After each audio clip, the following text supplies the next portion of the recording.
আসসালামু আলাইকুম, welcome my another video. আসলে সবাই ভালো আছেন। তো এই জমিটা মানে অতিরিক্ত ঘাস মারা ওষুধ পড়ছিল, পড়ার কারণে আসলে ঘাস এইখান জায়গাতে এই সামনের জায়গাটা আসলে খুব হয়ে গেছিলো।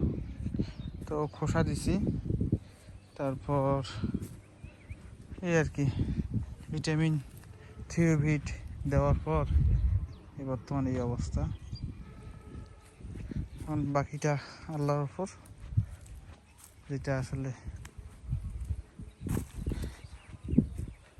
কি করবো। আর এই জায়গাটা এদিকে মানুষ হাঁটতে হাঁটতে কি অবস্থা করছে,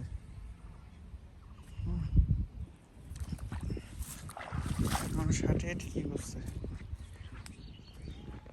তো এই দেখেন আইলের অবস্থা। আর কিন্তু বান্দা আছে, আর সেই আইলের দেখো খুশি খুশি কি করছে।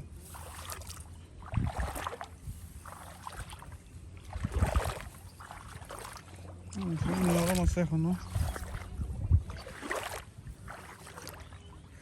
আমি যাবো ওই দিঘির পাশে, দিঘি শেখতেছে, দেখি কি অবস্থা।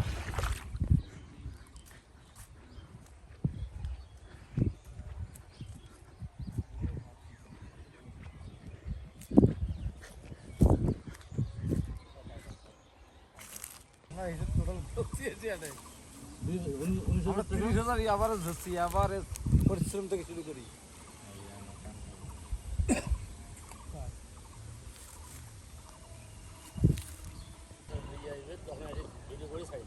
হুম,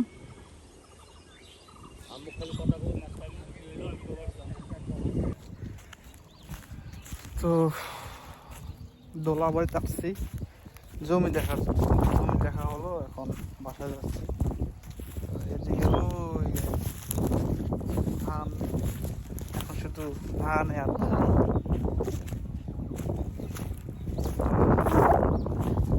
কয়েকদিন আগেও তো কিন্তু আসলে এগুলো অনেক জঙ্গল ছিল, অনেক কিছু ছিল, এখন শুধু ধান দিয়ে ভর্তি। তো এই এলো আমাদের বাংলাদেশের 6 ঋতুর দেশ। বর্ষাকালে বর্ষা, ধান। ভালো থাকবেন, সুস্থ থাকবেন, আমার জন্য দোয়া করবেন। আর এই পুকুরের পানি দেন, পানি সেকে কতটুকু ছিল, এই পুকুরের পানি নেমে যায়, এখন পানি নাই, ভর্তি হয়ে গেছে। চুক্তি দিছে, চুক্তির কাম মুখে নিয়ে রাখবো একদিন, মানে অত ওরা রাখবেন না, মুখে নিয়ে রাখবো একদিন।